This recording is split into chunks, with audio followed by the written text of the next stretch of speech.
இவ்வளோ நாளாக இன்க்ரிமெண்ட்டை இப்போ ஏற்றுறோம் அப்புறம் ஏற்றுறோம் சொல்லி சொல்லி இவனுக்காக வேலை செய்ய விட்டானுங்க. இப்போ தான் புரியுது இவனுக்கு எதுவுமே பண்ண மாட்டானுங்கன்னு. எல்லாரும் பேப்பர் போடுங்க. அன்பே, இதெல்லாம் நம்ம கேட்கணும்னா ஒன்று ஹையர் பொசிஷனில் இருக்கணும், இல்லை இல்லைன்னா டெர்மினேட் பண்ணுறேன்னு சொல்லுவானுங்க. இன்க்ரிமெண்ட் கேட்குறது தப்புனா டெர்மினேட் பண்ணுறதோ தப்பு தான். இன்னும் வருஷம் வருஷம் இவனுக்காக நாயா பேய ஒழிச்சின்னு இங்கேயே இருக்கணுமா? அதுக்கு எல்லாரும் பேப்பர் போடுவோம். டீம்மேட்ஸுக்குள்ள 1000 பிரச்சனை இருக்கலாம், அது எல்லாத்தையும் ஒதுக்கி வச்சுட்டு ஒன்னா நிற்போம். அன்பே, எல்லாரையும் மீட்டிங் வச்சுனாங்க.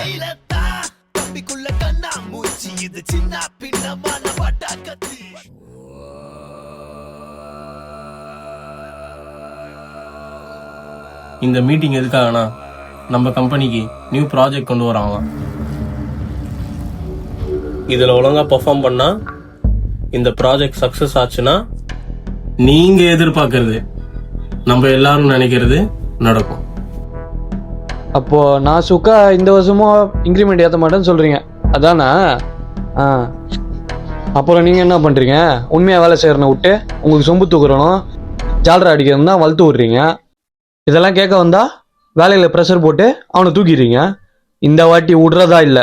அன்பே, மேனேஜர் பேச கேட்டுன்னு கம்மனேரு, அதான் எல்லாருக்கும் நல்லது. எல்லாருக்கும் நான் அங்க இருக்கோங்கக்கா. டேய், என்னடா ஓவரா பேசுனுங்கிற? சார், மேனேஜர் சார், இவனுங்களை மாதிரி நீங்க பேசுறதுக்கெல்லாம் ஆமா சாமி போற ஆள் நான் கிடையாது. எங்களுக்கு இன்க்ரிமெண்ட் தந்தாதான் வேலையாச்சு, ப்ராஜெக்ட் ஆச்சு. இல்லனா என்னடா பண்ணுவ? எல்லாரும் பேப்பர் போடுவாங்க, இல்ல போடுவோம். எங்க சொல்லு சொல்லு சொல்றா சொல்றா. சார், நியூ ப்ராஜெக்ட்னு சொன்னீங்களே, எப்போ சார் ஸ்டார்ட் பண்ணலாம்?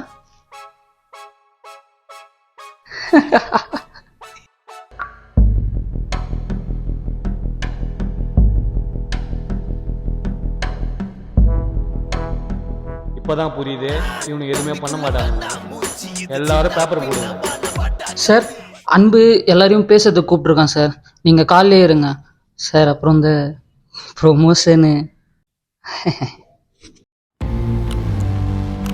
டேய், நம்மளுக்காக அன்பு எவ்வளவு நல்லது பண்ணியிருக்கான், வித்ரோகம் பண்ணிட்டியாடா? துரோகமா? துரோகம்லாம் இல்லை, விசுவாசம். என் விசுவாசம் ஃபங்க் ரவிக்கிடா.